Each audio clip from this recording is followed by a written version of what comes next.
that's, he left.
You can't use your Google to come up with answers. No, so I'm making sure mouse gets where I sent it. What is happening in Syria today? He's arguing that fraternities help you get jobs. Depends on what fraternity you're in. All working?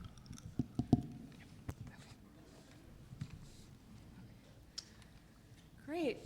Welcome. It's wonderful to see everyone here today, and I'm delighted to be here with this very distinguished panel of experts. We've got quite a depth of expertise up here, so I think we'll all learn quite a bit. I wanted to just start off, I'm Trisha Sullivan. I am a professor here at UNC, and I am newly the director of the Triangle Institute for Security Studies. And I wanted to give David Bird a second to talk a little bit about the joint exercise, the strategic exercise that this is part of with JSOMA.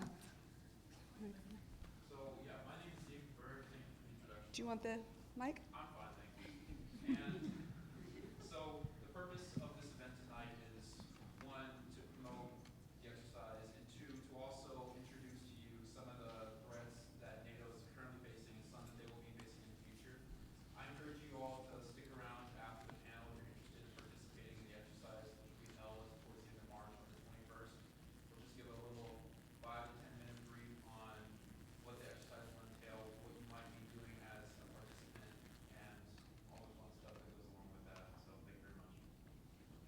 I've heard from past student participants that this is a really exciting, challenging exercise to be involved with, so I encourage you to get involved with it. Great, so let me just briefly introduce our panel. I know you all probably came because you saw their bios and wanted to hear from them, but let me just introduce each of them for a minute, and we'll do questions for 45 or 50 minutes that I'll direct to the panel discussion, and then we will open it up and take any questions that the audience has. So at the far end here, we have Ambassador Robert Pearson. He's had many roles in a very long and distinguished Foreign Service career. He served as U.S. Ambassador to Turkey from 2000 to 2003, and Director General of the Foreign Service from 2003 to 2006. Then we have Rachel Elahos, who's Deputy Director of the Europe Program for the Center for Strategic and International Studies, and James Townsend, who served as the Deputy Assistant Secretary of Defense for Europe and NATO, now Senior Fellow in the Transatlantic Security Program at the Center for a New American Security. So we have quite a bit of expertise and experience to draw on here. So I'm going to start by just letting each of you talk a little bit about your experience with NATO and your connection to NATO, since that's the focus tonight. Go ahead. Yeah, go down. Well, good evening, everyone, and truly thank you for coming to hear us. We were just remarking that in the past, as we go and talk to at schools or various places in the past few years, sometimes not many people would show up, and so we just thought that there wasn't an interest in, international relations and foreign policy. So seeing all of you here is just a thrill for us. It's wonderful, so thank you for coming. I know there's a basketball game tonight, too, so I know the sacrifice. So in terms of my relationship with NATO, it was through the Pentagon, where I spent about 35 years working, and then I began there in the Cold War, so in the early 80s. Actually, 1979 as an intern, 78 as an intern at the State Department, as a matter of fact, Bob. And so it's arced all the way until 2017, which is when I left the Pentagon after the election and went into the think tank world. My time with NATO started in about 1990. When I went from the arms sales world, which is where I spent the 1980s, the Cold War was in the arms sales, foreign military sales part of the Pentagon, and started working Europe and NATO after the Berlin Wall fell. So for me, and I haven't stopped, I was just at NATO a few weeks ago, and so for me, my time at NATO was trying to figure out where does NATO go now that the Cold War was over and the Warsaw Pact had gone away, and we were left with nations that were once adversaries, and now they were not. They were something else. And so this is 1990, 91, 92. And so I was very deeply involved in trying to really rebuild with colleagues in Europe, as well as interagency colleagues in Washington, kind of rebuild a post-Cold War Europe and a post-Cold War U.S.-European relationship, and try to figure out, so what is NATO's role now in this during the Balkans fightings and this type of thing? So for me, and I'll close there because there's a lot to talk about. For me, really, NATO started with the fall of the wall and trying to figure out where does this relationship go, all the way through the Russian invasion of Crimea. And I have to say, and Rachel was in my office at the time, for me, that part of my career was probably the very peak of trying to deal with, once again, a threat to Europe from Russia. How do we deal with this aggression and not get back into the Cold War, which is where I started off? And how does NATO play now in dealing with not just Russia, but other problems around the periphery of Europe in this new era? And what does the U.S. relationship with Europe look like in this new era, too? And so it's been a wonderful experience for myself. And now I'm going to turn it over to Rachel to talk about the same thing. Rachel? I actually think that's a great transition because I first got interested in Europe in the late 90s when a lot of these countries in Central and Eastern Europe were thinking about their futures and how they move beyond sort of nationalism and for some of them having been under Soviet occupation. So I started working in think tanks, first in the Czech Republic in Prague and then later in Copenhagen and Denmark. Really thinking through how we could bring these countries into the European Union and NATO, draw them closer to the United States, both in terms of security and economics. So to see some of we're going to talk about the external and internal threats to NATO, to see some of those coming full circle. So some of the issues with economic protectionism or some of the issues with democratic backsliding, to somebody who started looking at these countries at a very hopeful time in their histories. To see some of that backtracking is a little bit worrying. But to get onto the NATO point, NATO's strength has really been its ability to adapt. And so in many ways, I'm optimistic that given both internal and external challenges, it can adapt once again. What I think we need to think about is how we rebalance the relationship. The NATO that we created after the Second World War is certainly not the NATO that we have today, and it is not the same economic or political relationship between the US and Europe that we have today. We have a lot of European countries who've certainly recovered and in some cases surpassed the United States. So how do we rebalance the relationship in a way where Europeans are taking on more of the leadership responsibility alongside the US, but the US is still leading? So that's how I'm thinking about NATO today, having seen a lot of these countries join the alliance at a time when they didn't have other options. So how do we make NATO attractive again? And Jim and I worked very closely in the Pentagon on a range of issues. So I've seen this both in the think tank world and the policy side. And when I was at NATO, Bob Pearson, who's going to speak now, was my boss there. He was the Not DCM. true. So we've Not all true. been in the trenches together. We have all been in the trench together, and I really am happy to be here tonight. And thank you, Jim and Rachel, Trisha, for inviting me to be part of this. I want to just give you 2 or 3 short stories to explain the perspective of NATO, which is a very adaptable organization. The fundamental truth of NATO is extremely simple. When the North Americans and the Europeans are generally in sync, the world is likely to be stable. And when they are not, and you can take this from 1815 to this afternoon, and when they are not, it's likely to be less stable. That's the premise of NATO, and we succeeded in making it happen after World War II. So I first served at NATO during the time when Gorbachev was the head of the Communist Party in the Soviet Union, and everyone at NATO thought that this trickster was going to convince people, including NATO nations, to give up their weapons, and we would be defenseless in front of this Russian-Soviet charm campaign. The next time I went to NATO, we were in the middle of the Balkan Wars. And there were NATO members who explained to me carefully in slow English so that I really understood it well, that East Europe had nothing to do with what Europe really meant.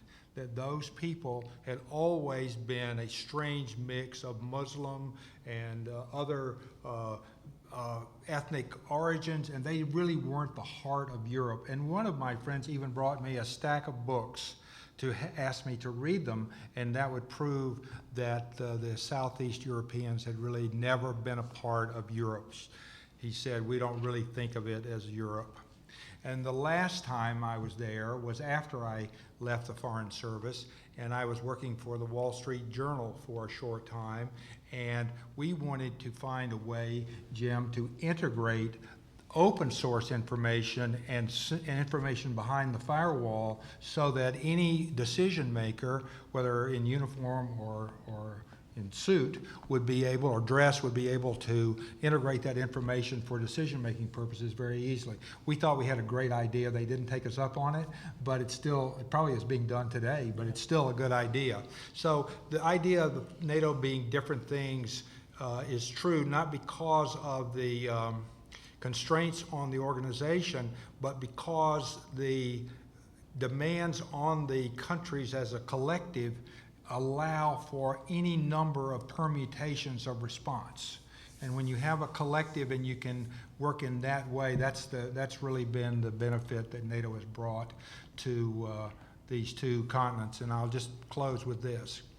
The North American economy plus the European economy is nearly 50% of the world's GNP. And if you were to add in our non-NATO allies like Australia, South Korea, and Japan, it would be 56, 57%. So we have collectively enormous clout to do good in the world if we can work together to do it. And I think that's a fantastic asset that lies behind the security relationships as well. So thank you. Thank you all very much. Okay, so now I want to just dive right into the heart of what we're talking about today and ask you each to briefly say a little bit about what you see as the top emerging threats to international security. You have the benefit of being right to my... I know, I was thinking, this is not the seat to get one. But let me, so in terms of international security, you mean globally or Europe, NATO, or? Globally. Globally. Let's go globally for now. Yeah. Oh, boy. You know, I have to say, it's probably not so clear and apparent now where you can sit and describe it. You can only describe it by saying it's not, it doesn't feel the way it was 10 years ago or 20 years ago or 30 years ago. And it's hard to say why it doesn't feel that way. But what I would try to get at it by saying that there was a time when the institutions that we had created after the war, after World War II, and you know what they are. It's the European Union, of course, NATO, the World Bank, and the IMF, and this type of thing. And the way in which the nations worked with one another, the way in which we worked together, and Bob kind of alluded to this too, the U.S. leadership was strong, and I think there was a lot of trust in U.S. leadership. And so in terms of trying to lead efforts to deal with problems, it wasn't as hard as it is now to lead an international effort to deal with something. Whether it was working within the UN or working at NATO, it seemed that there were not problems that we couldn't handle. Now, as I say that, I think, well, I was younger then, and of course, it seemed that everything was under control and everything was great. But obviously, we had our problems back then too during the Cold War days. But during the Cold War, because of the polarity and because of just the way in which the two blocs were dealing with each other, it brought with it a certain stability and a certain acknowledgement of leadership and acceptance of leadership, no matter how begrudging it might have been from others. But what's happening now, it seems that a lot of what we built is either fraying or it's finding not being fit for purpose now. One thing that Rachel alluded to was, I think she was talking about some backsliding in Europe, where some of our new allies, in terms of how they go about their democracy, is beginning to slide back in terms of something more of a strongman rule in some ways, not exactly the democracy that we were hoping to see in some of these countries. But I think the feeling is more that stability that we once enjoyed and those institutions that provided the structure or the some of the guardrails, if you will, they don't seem to be working the way they did. And so there's a feeling sometimes that we're sliding down this train track downhill, and you don't feel the brake working the way it used to work. It's just a feeling of that.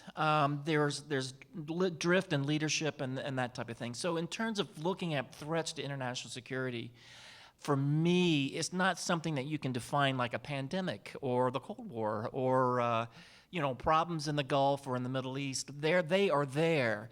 What bothers me the most is the tools that we used and the way in which we would go about dealing with those problems in the past. those tools aren't working as well. And I'm not sure who's working on the new tools. And that's, I think, to me, in terms of international security, what bothers me the most is opening that toolbox and not finding the tools that we need today.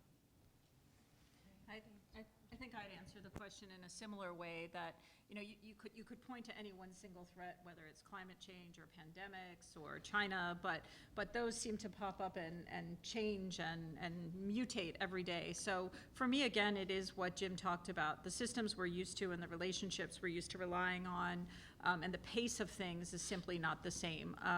I think a lot about interconnectedness. Something that happens in a small province relatively small province in China can be here in weeks. It can affect Apple's supply chains and, global supply chains. The flow of information is almost instantaneous, and our ability to control it is very limited. There are now systems that compete with what we consider the established systems after the Second World War that sort of guide international rules and norms and behaviors that are proving more attractive to other countries around the world. So the traditional power centers aren't really holding, and even if they are, they don't necessarily have the right tools to deal with the challenges we're facing. Just to give one example, we see cities doing a better job of dealing with climate change than we do see national governments, or we see the private sector doing a better job at responding to citizens' concerns. So I think what's so unsettling is, as Jim said, all the tools that we're used to are failing us in many cases, and we're so interconnected that the pace of the challenges seems insurmountable. I think I would also agree. I think there are several fundamental issues that are facing the alliance now. I think the first one is leadership. Seems to be an attitude that we don't need to lead, or it's a burden for us to lead. Leadership is a funny thing. If you lead, you get to write the first memo. And if you lead, you get to organize some resources to begin to work toward a solution. And if you don't lead, if you leave an empty seat, somebody will sit down in it. And so while there is a price for leadership, in the long term, the benefits for leadership are so much greater than the benefits of being at the table and watching. And I've been at the table and watched the Americans decide to let others decide, and it wasn't necessarily a pretty picture. So I would say that we face a crisis of leadership in the alliance. I don't think our European friends know what the Americans have in mind. And President Macron was most articulate in outlining what he thought was the problem, but I think we do have a problem of leadership. And secondly, as far back as I know in European history, everything east of Berlin and south and east of Vienna has always been difficult. And so there's nothing new about the fact that we took these countries into NATO and they are having a harder time reaching the level of democracy than maybe some of the Western European countries have that have been working on this project for centuries and centuries. So you stay with them in a category like that, but we are facing this kind of difficulty again between Eastern Europe and its view of history and Western Europe and its view of history. And the third point I would make is that the line, what do we mean by war and conflict now has become quite fuzzy. When is a cyber attack an Article 5 issue for NATO? When is an attack on one of the NATO members? I'm not sure that we have an answer to that. And there's been a lot of discussion about cyber treaties, but there's no consensus about what a cyber treaty is, and there's no consensus about the factors that ought to go into a cyber treaty. So I suspect that all large countries have a kind of deterrent capacity so that if they suffer an attack, they can respond as aggressively as they need to, but that's not quite what I mean by having an agreement. And then all these problems that Jim and Rachel have talked about are now transnational. So an ethnic problem is now not just the problem of that country, it's a problem of the region. So we have refugees flooding into Europe, and we have them confronting all kinds of ethnic barriers as they come in, and those individual problems become transnational. Same with climate change, same with other issues. So that necessarily makes it more difficult to decide what it is that you do with a military option and what it is you do with other options that you might have available. Thank you so much.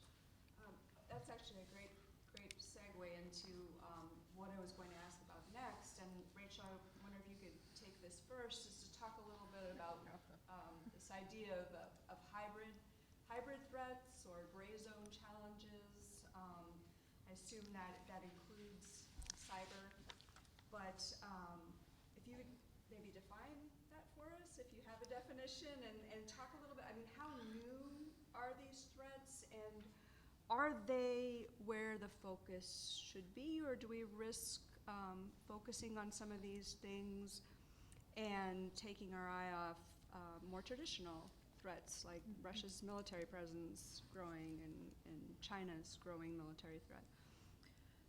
Well, I think it's a great question because they are hard to define, and what falls into the category of hybrid or gray zone or emerging threats is constantly being challenged. I think, the more accepted definition is it's things that are below the threshold of military conflict, or things that fall below the threshold of clear attribution, clear detection, so maybe it's a non-state actor or it's a quasi-associated state actor, or it falls between the seams. So you have an attack that's not on a military, but maybe it's on energy infrastructure, or maybe it's on a city rather than a state. So I think the characteristic of hybrid threats is that they're hard to detect, they're hard to attribute, and that they purposely and intentionally try to aim below the threshold and the seams of something that would clearly trigger an Article 5 scenario. So I think NATO does have a path, for example, to invoking Article 5 in the case of a cyber attack, but there would have to be very clear attribution, there would have to be a state actor involved, and there would be a lot of pressure to have sort of a flexible response that was very proportional. So I think it's more challenging than conventional deterrence. We call it sometimes modern deterrence because it brings in all these different aspects.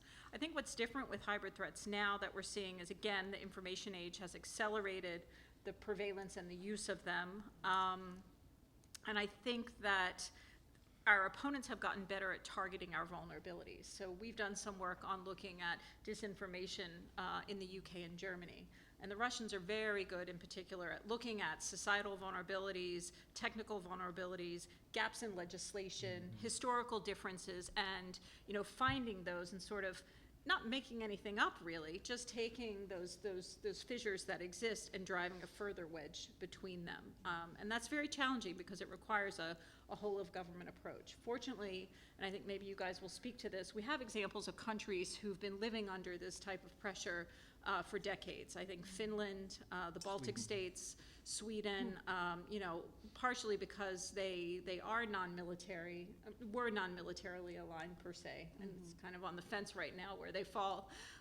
But they've been used to positioning themselves using hybrid response and cyber response.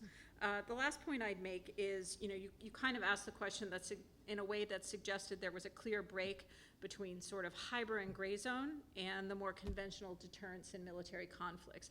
I think it's more of a continuum. And the way that you actually avoid getting to that point in a conflict where it does become kinetic is by taking action up front in what sort of the military planners would call phases 0 to 1. So before a boot crosses over a border, you've taken actions to deter that from happening. And a lot of those actions are non-military, and they are in that cyber or hybrid space that would include a lot of tools that are not first nature to NATO. There are things like economic pressure, diplomatic pressure, freezing of assets, shame and embarrassment and exposure of the disinformation. So again, we have to become a lot more creative in how we both protect ourselves against hybrid threats and the tools we have in our toolkit to respond. Thanks. Jim, do you want to jump in? I know you've You were talking earlier about how our tools aren't working as well. I guess you all addressed that to an extent, but is this part of the problem? Has the nature of the threats changed, or? Well, no, I think it's an interesting linkage there with the structures that as I mentioned earlier, that we had post World War II, and how they're not as fit for purpose as they were. That provides these openings for the Russians and others to come in and to cast doubt on these, to use these flaws or these problems, or within how we approach problems within the West. Again, using these structures or leadership issues that Bob talked about, we provide lots of opportunity for those who would do us ill. We provide them the opportunities to exploit that, to cast doubt, to embark on some of these hybrid initiatives.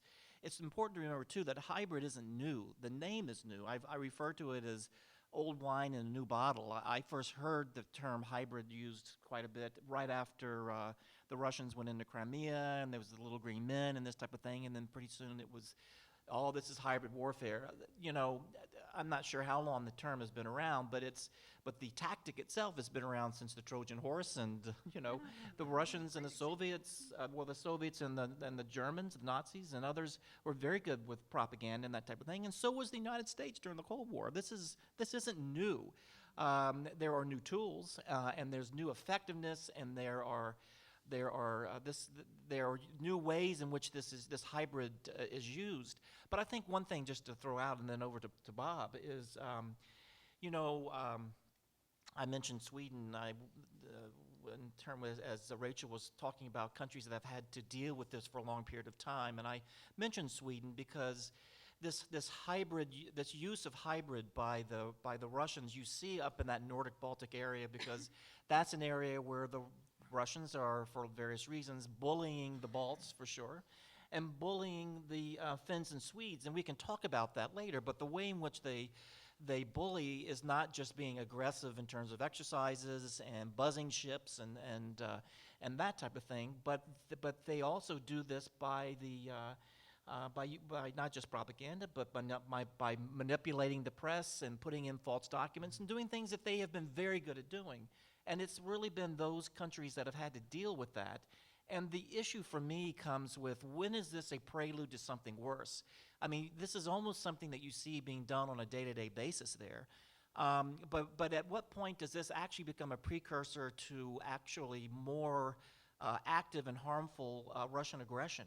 When does this cease being just something that we have to deal with on a day-to-day basis, and it's something that we saw before they went into Crimea or before they went into Georgia? And I'm not here saying that the Russians are getting ready to go into the Baltics, but it's this role that hybrid is playing now, is that a lot of times that gives you your first indications and warning that something is afoot that is more than just the day-to-day misinformation, this type of thing that you might see from the Russians. And so for us in the business, if I were still in the Pentagon, watching an uptick in hybrid kinds of things is something to be worried about, because a lot of times that is part of the Russian playbook, that something else is afoot. You know, I think this is a good place to sort of mention what the European Union is doing. And I think we all know that the EU, Finland set up a European Center of Excellence for dealing with hybrid conflict, hybrid threats in 2017. And NATO has also responded. NATO has set up counter-hybrid support teams in its organization. It has a hybrid analysis branch in the Joint Intelligence and Security Division. So organizationally, and by this I mean it can attract resources, personnel and funding. NATO is beginning to respond, but in a way that also includes the European Union. So this kind of whole of team approach is one of the nicer things that's coming out of this. And usually when you respond to a threat, it's easy to say that you're a little bit too late because you can't anticipate what it's going to be tomorrow or next week or next month. But nevertheless, there is this kind of work going on with the European Union and with NATO that is structurally already in existence and has a chance to be more responsive as time goes along. Thank you very much. I wonder, speaking of what the Europeans are doing on that, I wonder, Rachel, if you could talk a little bit about any internal tensions and challenges that NATO faces, and particularly transatlantic tensions and different approaches from the U.S. and Europe to some of these threats. It's a hard one to get first. Yeah, I think in terms of internal threat, we all have heard the tagline that Macron put out there with NATO being brain dead. But if NATO is brain dead, then the EU's on life support, because they're both facing the same fundamental problems in terms of internal challenges. And I'd cite 5. The first is political will. A lot of polarization and fragmentation at the national level. If we look at a leading country like Germany that, has traditionally been one of the motors of Europe and European policy, and even a driver in NATO in terms of the direction it takes there, they are very stagnated. The UK is preoccupied with Brexit. So France is, as you said, filling the vacuum and trying to present at least some vision of leadership and a future in Europe, but nobody's following. So there's a lot of polarization that's making it harder to get things done at a multilateral level, much less a national level, and a lot of disagreement on what direction the EU or NATO should take. I think most people could agree that we have challenges in the South, we have challenges from Russia, we have challenges from emerging threats and China, but where the relative focus and prioritization should be within that, and what to do about it and how to tackle it, is where you get disagreement. NATO goes to a lot of pains to talk about a 360-degree approach where, the Italians come up and help with Baltic air policing, and the Germans come down and help, with, patrolling the waters off Libya. But I think the reality is there is a real regionalization of security interests, and you see this again in the Nordic-Baltic corner, where despite some seams and differences in membership between NATO and the EU, and who's involved in different defense mechanisms, they found a way to create regional mechanisms that reinforce some of the insecurities they feel at those higher levels. So political will is probably the first problem I'd point to. Resources are still a problem. NATO is turning this around, thanks to pressure from the United States over a number of years. Jim remembers Secretary Gates sitting there with his notebook pounding the table at the NAC. Gates speech. The Gates speech. So this isn't new. The good news is we're on a trajectory. We're on an upward trajectory, not just in terms of the quantity of spending, but also the quality of spending. But there's still a long way to go to fill a lot of the gaps in readiness and capabilities that today's world demands. And again, the EU's having the same problem. If you watch the budget negotiations, they talk about a global European Union that combat climate change and migration and control its borders. But in reality, they're just moving the pockets of money around to fund regional agricultural offset programs and build highways in less developed parts of the EU. So if these organizations really want to be global, there needs to be more resourcing.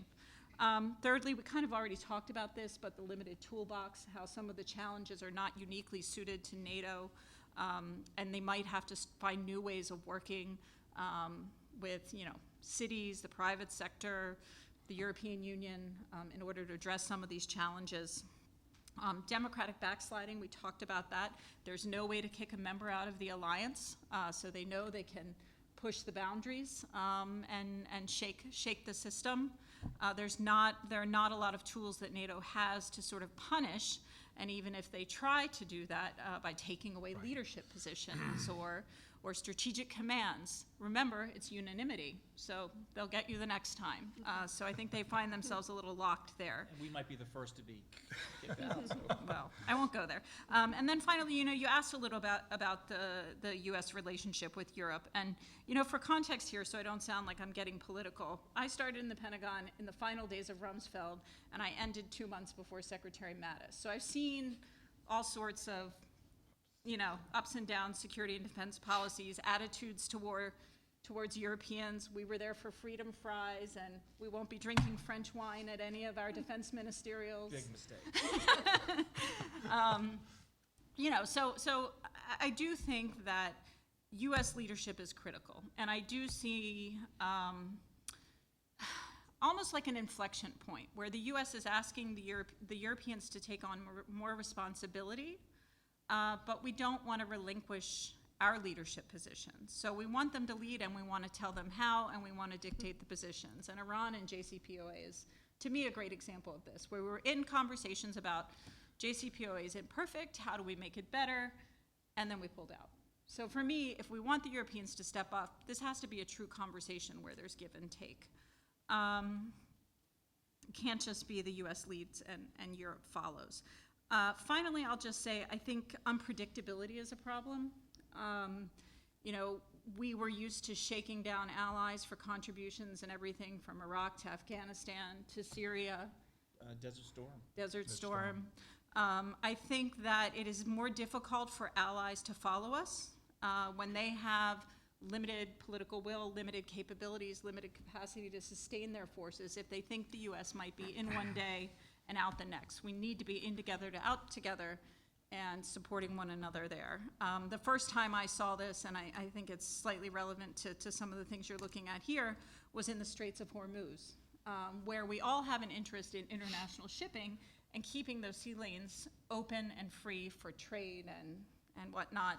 And it was the first time where I heard allies asking if the U.S. was going to lead, maybe they wouldn't be as comfortable following, because that would mean signing on to our broader Iran policy. I'd never heard that before. Usually the question is, well, I'm not going unless the U.S. is in a leading role. So I do think we need to ask ourselves some serious questions about the balance in leadership between the U.S. and Europe. For me, that's the biggest internal challenge, as well as, you know, what kind of European power the U.S. wants to be, and whether we expect others to follow us. Thank you.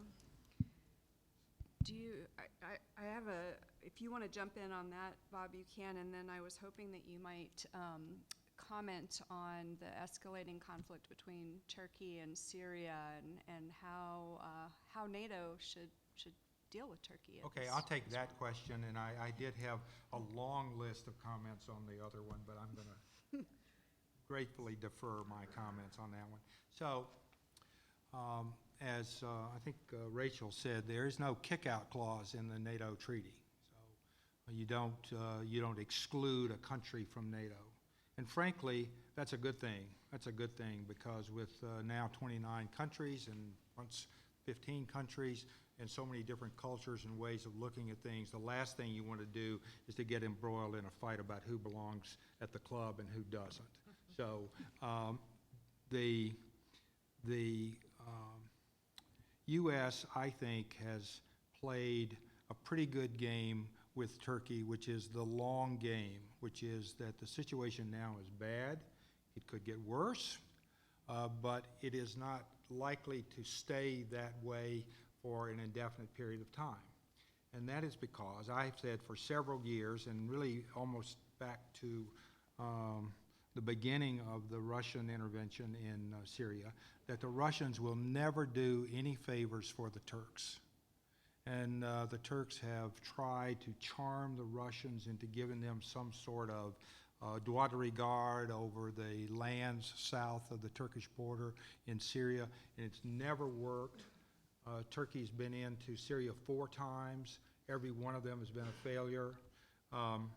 The U.S. is correctly trying to keep the door open to Turkey, but make it clear to them that there are things that we cannot accept. We're not going to deliver our first-line fighter to the Turks as long as they have a Russian missile defense system in place. The Turks are deluding themselves to think that the Russians will be turning over the secret sauce to the Turks for a defense system that they have in Syria. And by the way, it's the very same defense system that is in Kaliningrad, facing the Germans and the Norwegians and the Swedes and the Poles. Another conundrum for Turkey. So what next point would be that Turkey is not going to conquer Syria from Idlib, from a little province in the northwest corner of the country. And therefore, the right answer is that Turkey has to agree to a ceasefire and we all have to agree to a much more vigorous effort to take care of 1 million refugees, many, many women and children up there in the cold on the border just south of the Turkish border. But that's the way you start. And Mr. Erdogan thinks that by acting the way he does, that he'll be able to maintain his domestic base, his nationalistic base, and he depends for his support in Parliament on a nationalist party, which is probably pushing him. So for NATO and for the U.S., I think we keep the door open for Turkey. We don't do favors for Turkey. I'm not in favor of anything that would amount to air support or defense across the line in Syria. By the way, the Turks are depending on an al-Qaeda affiliated group as a core element of their fighting force in Idlib province. And they have promised the Russians 3 times to either disarm or remove those forces, and each time they have refused to do so or asked for an extension of the time limit. And they also agreed that it would be a temporary occupation of Syrian territory. And now they're acting as if they have a right to that space, and they're acting as if they don't have an obligation to remove those al-Qaeda fighters who are terrorists from their own ranks and disband them. So I think that we're on the right track. I certainly don't agree with each and every tactic, but on the other hand, the strategy is the right one, I think, which is to be patient, remember your strength, remember the importance of Turkey to us and the importance of us to Turkey, and just keep the conversation going and see how we manage the future. Thank you very much. And Jim, I want to give you a chance to jump in on this, because I know I've seen you've written some on this, on how to What did you read? on Turkey and their exploits in Syria. Well, it's hard to follow Bob Pearson. It's like trying to talk about floods when you have Moses in the audience. So on Turkey. So we're in a position now with the fighting going on down there that could potentially have Turkey running up against Russia, either accidentally or having casualties. We know just a few years ago the Turks shot down a Russian aircraft, as you probably remember. It strayed for a moment into Turkish airspace. And so I think one of the great fears we have down there is not just the humanitarian, which frankly is number one in terms of what could happen should the Syrians, with their Russian support, go into Idlib and massacre the remaining rebels there, and it would be a scorched earth. This would be a horrible event just in terms of what the Syrians would do to clear out the rebels. You would then, as Bob mentioned, all of the flood into Turkey of refugees, and they would then be going into Europe as well, because as you know, the Turks have already told the EU that the door is open. Whether it is or not right now is up for debate. But the problem that we could have in addition to that is the fact that you could have Turkey and the Russians shooting at each other, and that brings in, at least peripherally, a NATO response. This isn't an Article 5. This isn't Russia attacking, the Turkish homeland, crossing the line into Turkey, but it gives NATO pause in terms of what do we do in support of Turkey in a situation like this, particularly if it's a mass casualties there. The Turks have already come to NATO under Article 4, as you know. It's consultations when an ally feels under pressure. And so at NATO, it will have us having to deal with a problem that pulls Russia into that too.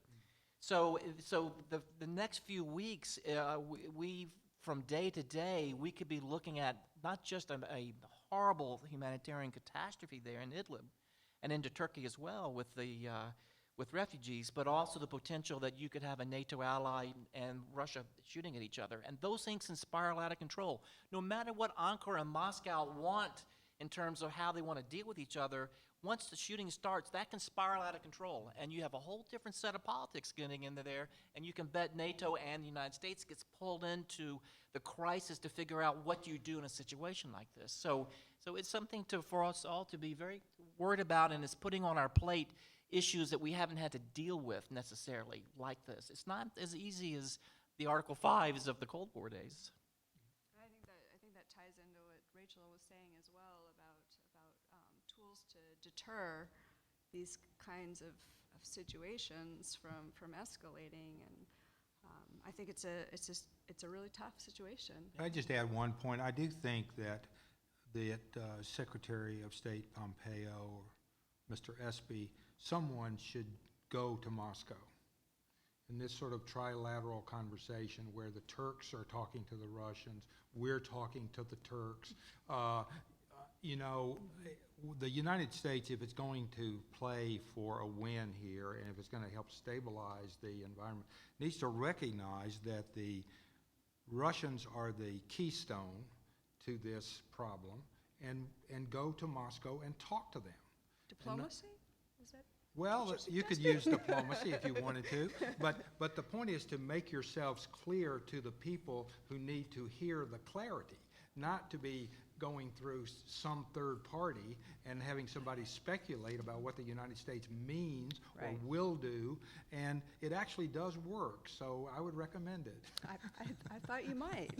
Yeah, Jim, go ahead. Just to add to that, that's part of what I was saying at the very beginning in terms of this feeling that the old relationships, the old leadership, the old institutions are not helping us now.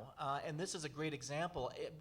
There was a time when the U.S. was leading a lot of the efforts within the Middle East, whether it was the peace process, whether it was dealing with various other bilateral issues or whatever. The idea was that the U.S. brought leadership and brought the Europeans along with us, usually, in dealing with this kind of problem. What Bob is suggesting makes all the sense in the world, except the problem that we have is that we're not in the Middle East now.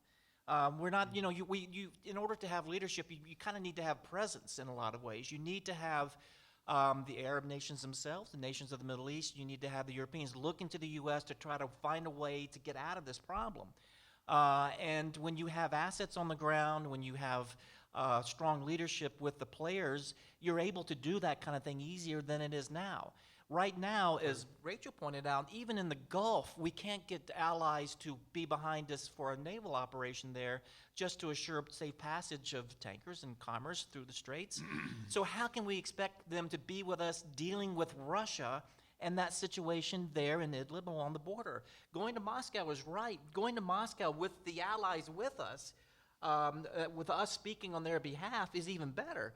But we don't have that kind of, there is not that kind of leadership within Europe to help bring along the Europeans.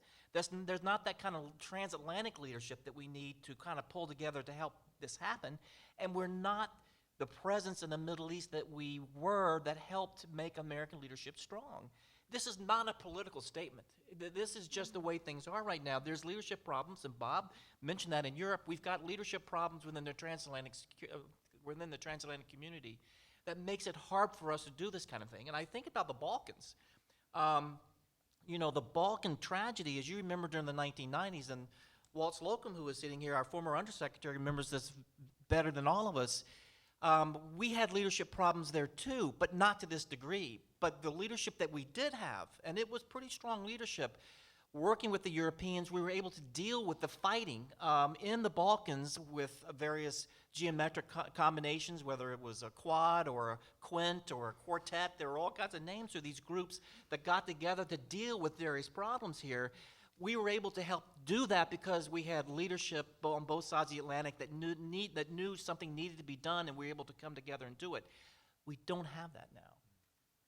Trisha? Yes, Before you move on, I have one I very know, I brief was point hoping on you this, because I am sympathetic to the argument that, like, the U.S. shouldn't have to do everything everywhere, and that others need to pick up some of the weight. And I just want to point out that when it works with allies and partners, it really works. I mean, we have a situation in Mali now, in North Africa, where the French are in the lead.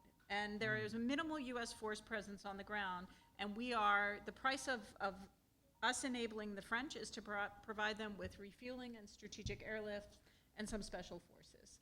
That is a much lighter footprint than what we would have to do if we did it ourselves. We're in a cooperative program with the Brits where they've built a carrier.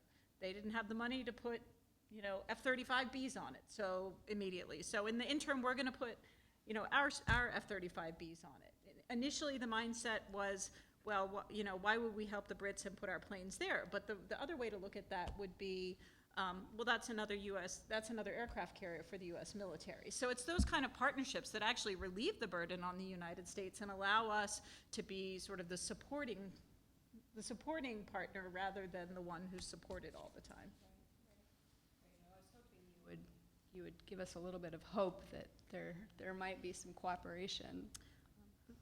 There will be, and I mean, for all the problems right now, I mean, people do still tend to give the U.S. the benefit of the doubt and want to follow us, and, you can feel it at NATO, and even in Europe as people watch President Macron, go out, on the 100-yard dash ahead of everybody else, not consulting the EU, not consulting Germany. They're begging for U.S. leadership or the U.S. to put the brakes on and try to get this all back in the cage. I mean, they have to step up themselves, but I think some guidance is what's going to get us beyond this. Well, that alarm there was to remind me that there was, we wanted to leave room for questions, but I did want to ask, at the very end, is there anything that you were just really wished that you could have said or that I had asked about before we open it up?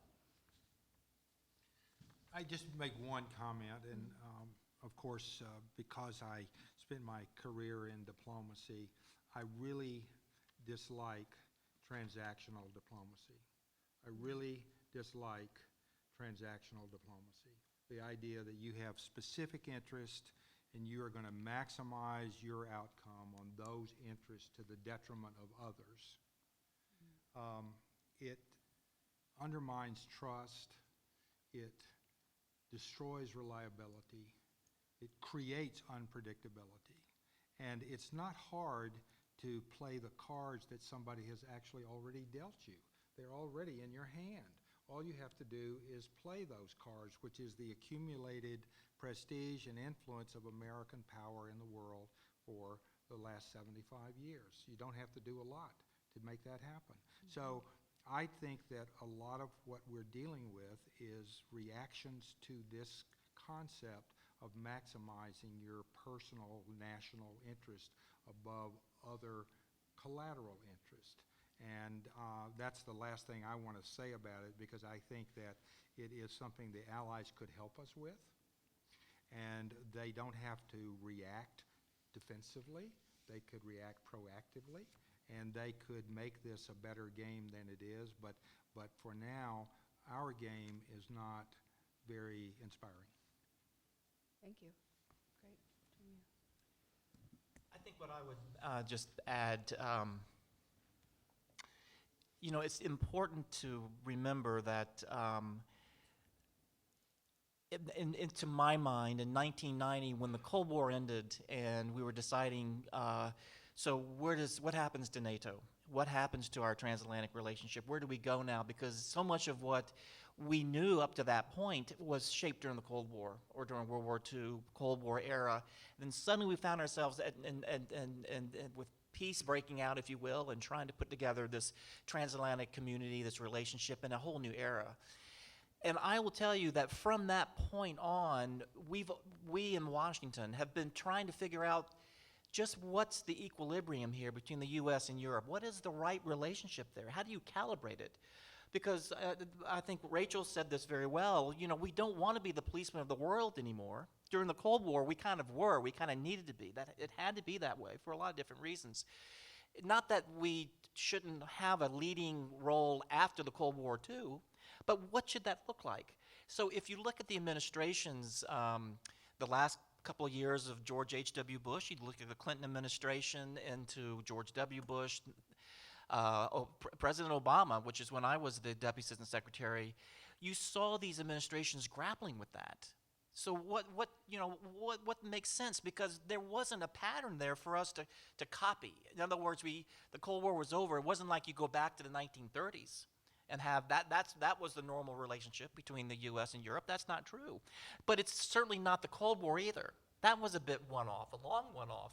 So what should it be? And so we've been grappling with that. And I will tell you that this becomes an important point, because people say, well, look, when Donald Trump is gone, we're going to have a Democrat come in there and we're going to snap right back to where we were during when? Obama, during Clinton days. I can tell you during the Obama days, there wasn't a whole lot of interest in Europe. I refer to it as benign neglect, Rachel. I mean, Rebalance to Asia. rebound, yeah, the pivot to Asia. There wasn't like we were having to deal with China, and we haven't even talked about China yet. And China is a big factor now, and in looking at how we look at Europe, because we have to take China into account. So my point is, and I'll stop here, is that we're still searching for what that transatlantic relationship should look like. There's not a golden era. Each of those administrations dealt with Europe in a different way. And so the next president, whether it's President Trump for another 4 years or whether it's a Democrat for the next 4 years, we're not going to go back to business as usual, because there's no such thing as that. We're going to still try to figure out what that relationship should look like with Europe. And it's not necessarily going to be something that John Foster Dulles would recognize, or that Jim Baker would recognize, or Condi Rice would recognize. It's going to be something else as we try to figure this, what makes the most sense. Well said. Great, thanks. Well, Rachel, unless there's anything you're burning to say at this point. Okay, so let's open it up to question. We've got 2 mics, looks like here. So if you have a question, if you don't mind lining up behind one of these mics, and I'll just alternate between them.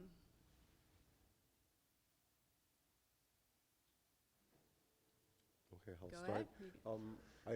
I think that Rachel picked up on this earliest, that there has been quite a propaganda war that has dug into the relationships with the U.S. and others.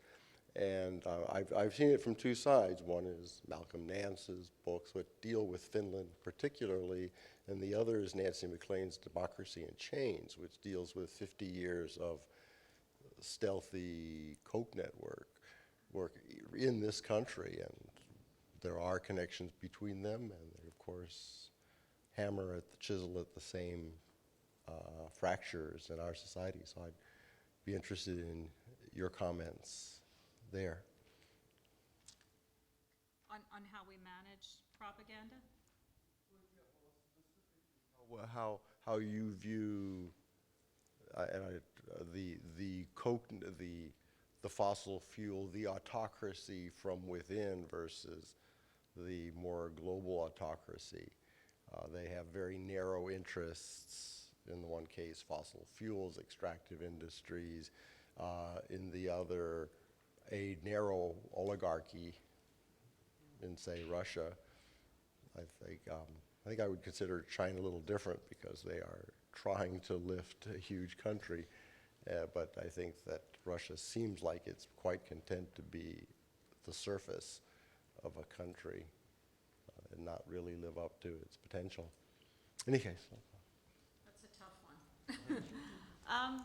I think when we've looked at sort of propaganda and disinformation, wherever it falls, whether it's related to fossil fuels or climate change or whatever it might be, I think we found that you can only do so much on the supply side to sort of limit it and restrict the dissemination, because I think it's just a way of life. Given how interconnected we are, we all have our phones right here, news coming in left and right.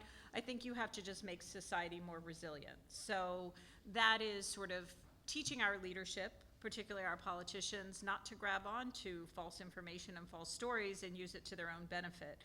When I was looking into disinformation in the United Kingdom, just to give you an anecdote, one of the things that the Russians tried to exploit was US-UK trade relations, and basically the US-UK relationship, because they recognized that was something that made the UK stronger in the world, is to have a close, trusted relationship with the US. So they leaked real trade documents, it wasn't even disinformation, about the negotiations with the US over trade. And it was about the NHS and, hormone beef and everything that was sensitive. And Jeremy Corbyn picked it right up and used it, even though it was, sensitive, classified information. So, teaching our leaders not to do those sorts of things, I think is a first step.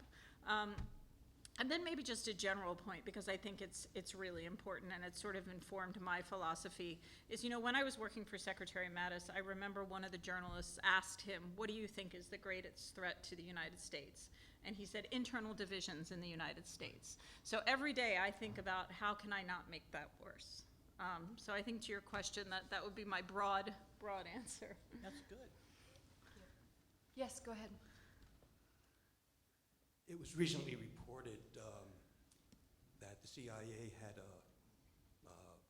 operation, went on several decades, a couple decades, Crypto AG, and I just wonder if Huawei and the fears that are generated by using Huawei for 5G is just the latest incarnation of that. Now, I understand that Huawei is not part of the Belt and Road Initiative, but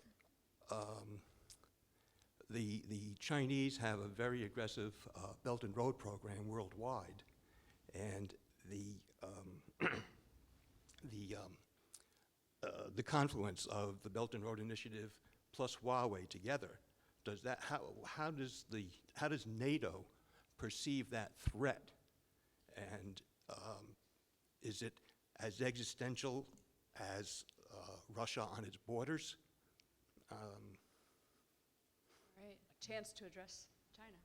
I'm sure all of us have something to say on this, but it's a great question, and I think you're raising an important one that we haven't really talked about here. This is the kind of new security environment that NATO has to wrestle with. NATO's trying to answer that too, because like cyber and other new threats, NATO isn't necessarily the actor here. NATO needs to be in the discussion, and NATO is the convening body a lot of times with Europeans and the U.S. It's not the EU, because the U.S., of course, isn't part of it. But this is something that that crosses a lot of boundaries institutionally as well as with nations. It's interesting you raised that crypto thing. I was thinking that as well. It's a great story, number one, but number two, it shows you again, whether it's the Greek Trojan horse or it's something like this. These are the kinds of things that we have to be aware of in terms of tools used to sow distrust and to. I mean, it's not just in terms of 5G. It's not just a way in which Chinese can gather intelligence, and data from Europe, but it's something that also splits us. I mean, look between the U.S. and the U.K. already. There's quite a bit of anger among the administration in Washington about the way the U.K. has said, well, look, we've got to use this, Huawei stuff, at least in the hardware side. We can't afford to, there's not another alternative, there's nothing that's affordable, et cetera. It's another tool where the U.S. and Europe and the nations of Europe all are going to have different points of view on this, depending on where they are in terms of what their needs are in terms of telecommunications, as well as how afraid they are or not about Huawei, and how trusting they are in what the U.S. says. Because you'll hear Europeans saying, "You're coming in here throwing mud on Huawei because you want to try to sell us stuff coming out of the U.S." And so there's this problem today in dealing with these new kinds of, not necessarily new, but certainly newly packaged problems, because it's in this new day, the trust isn't there and the leadership isn't there, and so we're having a harder time dealing with it. And the institutions aren't there. I mean, this is an EU thing. There's a NATO component to it, but NATO isn't necessarily the action agency on it.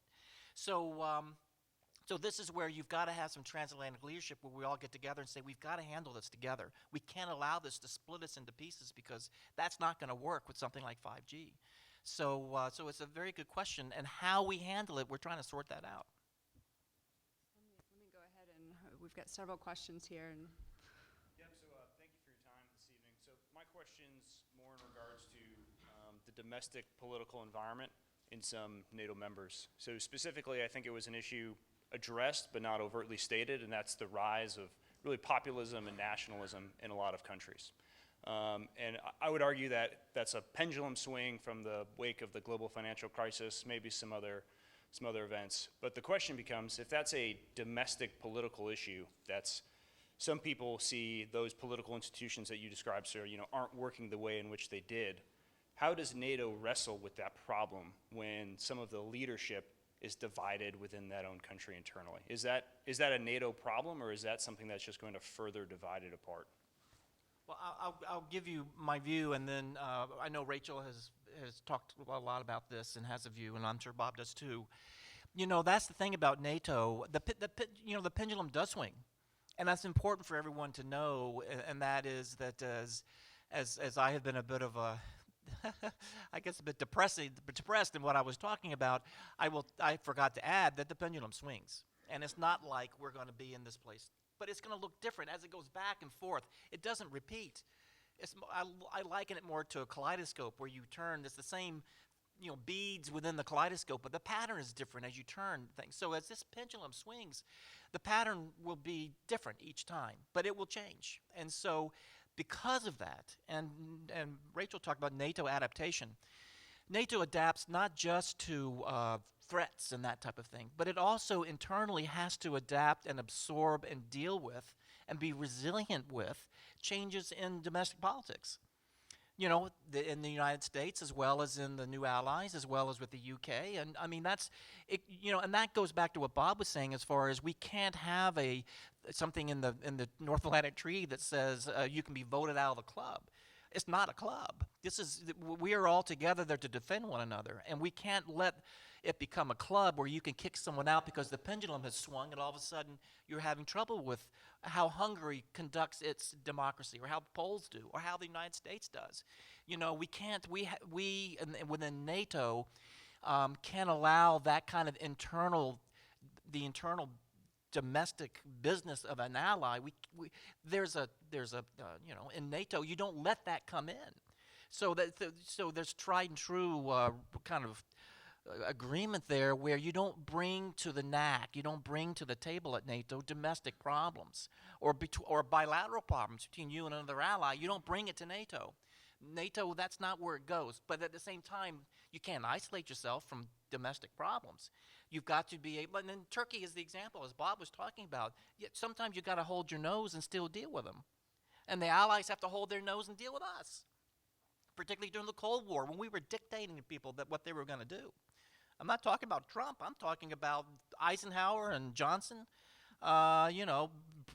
cracking some heads within the alliance. They did that. So NATO's got to be flexible and just deal with that and not let it split it or divert it from what its job is. And that's trying to defend us. Rachel. It's a hard question because, NATO is not the organization that's going to solve nationalism and populism. That's going to be solved, by mayors who see a different way ahead. That's going to be, like in Slovakia, by opposition coalitions who get together and say we've had enough of this, and they band together and put their differences aside. What NATO can do is have political discussions to sort of point out that, Turkey holding up a partnership agreement with Austria is not a good idea because, and it could have consequences here, but it's going to be sort of soft pressure rather than something punitive. I do think that the EU has a stronger tool because within the budget, at least for now, they have stabilization funds. So they have money that can go to build, a highway or a bridge in Poland or Slovakia. And there's been talk in the EU of making this conditional on meeting certain criteria with regard to democratic backsliding. Now, some might argue that that could have the opposite effect by allowing you to demonize the EU, but there are some small tools. I do think, sort of like the relationship with Turkey, I really appreciated what Ambassador Pearson said, is you have to keep the long game in mind, and you have to realize that the very MO of Russia and the very goal is to make itself stronger by destroying what confronts it, which is NATO. So destroy and undermine NATO, find the weakest link, create instability in the countries like Georgia, Ukraine, and who are within the alliance. We can't allow that to happen. And so that's why, even though we do have these blips, and we had it with Greece, we had it with Spain, we had it with Italy in the past, we just need to keep in mind what the long game is. I just had one thought. I really agree with everything that's been said. But, Hungary is not going to leave the EU. Hungary is not going to leave NATO. So that is one of they give these organizations some leverage to do something about what their choices are. So the last thing Hungary is going to do is cut itself free from a collective that can make life better for it and keep it safe, or whatever games they want to play with the Russians. So in that sense, making positive use of that leverage is a tool that they will not resist. Thank you. It looks like we've got 2 more questions here in about 2 minutes. So why don't we have both of you ask your questions, and then I'm going to do a lightning round here where the panelists can pick a question to answer. 2 minutes. So you mentioned earlier about Russian asymmetric capabilities, and particularly little green men in Ukraine. Now, obviously, NATO states have experience with hybrid and asymmetric. I mean, the U.S. essentially invented modern Islamic extremism with the Mujahideen in Afghanistan. But NATO, by definition, is a coalition of nation states. So how does NATO reconcile using non-state proxies as an appropriate response to these hybrid and asymmetric threats? We've talked about how the threat timelines are growing shorter and shorter, and how our institutions, especially the international ones which TISS has created, are finding themselves less and less able to react to current threats. A lot of our talk tonight has been about how to reform those institutions and make them able to deal with those threats. My question is, can those institutions be reformed? And if we should entertain the thought of creating new institutions better suited by the fact that they've been created in the modern age to deal with these problems. Thank you. So just one-word answers, I think. One-word answer. I'm sure you can. No. Ambassador Pearson, do you want to start and answer one-word whatever? answer to that question is not yet, and 2 words, I guess.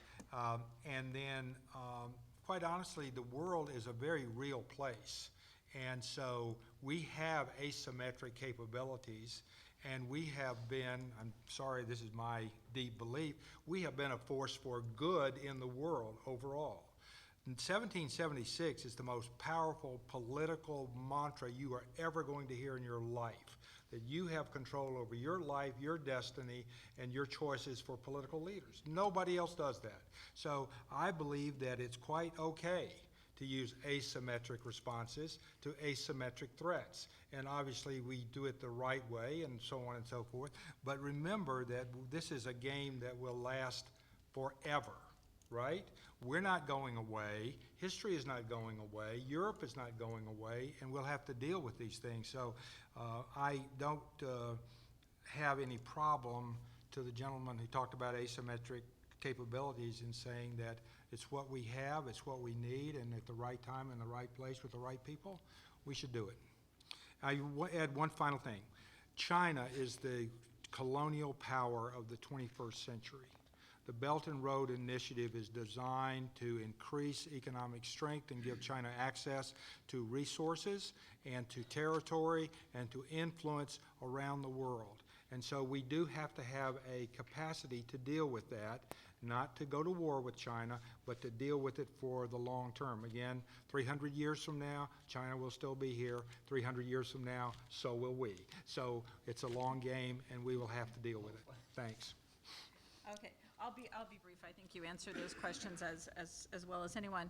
I mean, I'm still in the camp that we can reform the existing institutions. Unfortunately, if I look back, it usually takes a crisis to do that. So we needed, in NATO, we had to almost come to blows in the Balkans before we got forces there without a UN mandate. Afghanistan, 9/11, the EU had to suffer the Euro crisis. So I do think, unfortunately, for multilateral organizations that operate by consensus, it's sometimes you got to get it to the brink before people move off the fence. I loved your question because I'll talk about the asymmetry in a second, although I wasn't quite sure what you wanted to get out of us on that. But on the institutions, and you know, Rachel's right in terms of sometimes it takes a tragedy, World War II or 9/11, to quickly change institutions. But we've talked about NATO being adaptable, and we've talked about, you know, we've talked about the need to try to bring our institutions along and adapt them to handle the new problems. NATO, frankly, as much as people want to mock NATO in terms of how long it takes, NATO has adapted pretty well. I mean, I've watched them go through a number of adaptations, starting with you know, the end of the Cold War and through the Balkans, and after 9/11 and counterterrorism, Afghanistan, Iraq, and now Crimea and Russia. It is pretty quick, but to adapt, it takes NATO. The NATO bureaucracy will not make NATO adapt.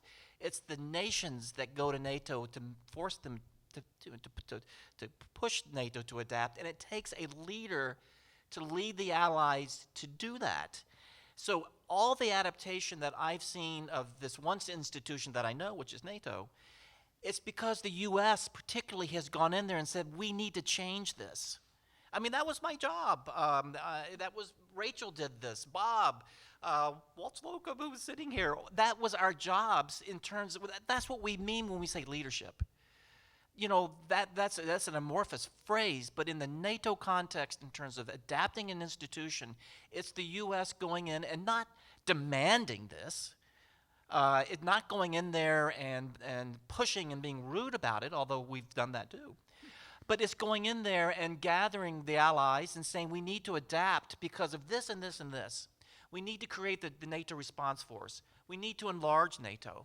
We need to send NATO battle groups to the 3 Baltic countries.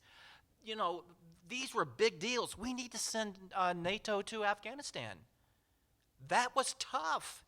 Can you imagine putting together a big NATO operation in Afghanistan? That's not widely known in the U.S., but there were a lot of allied forces in Afghanistan, and NATO ran the show there.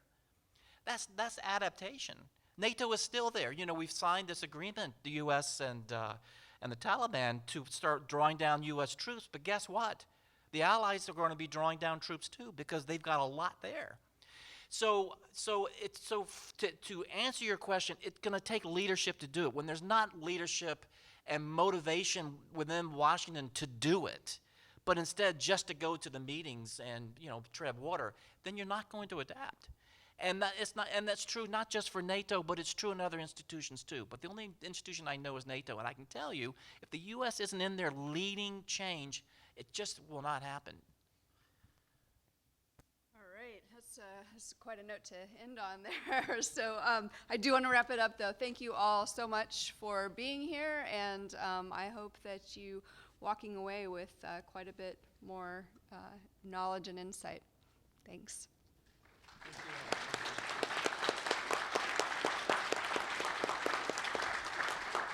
was good, thank you. Thank you.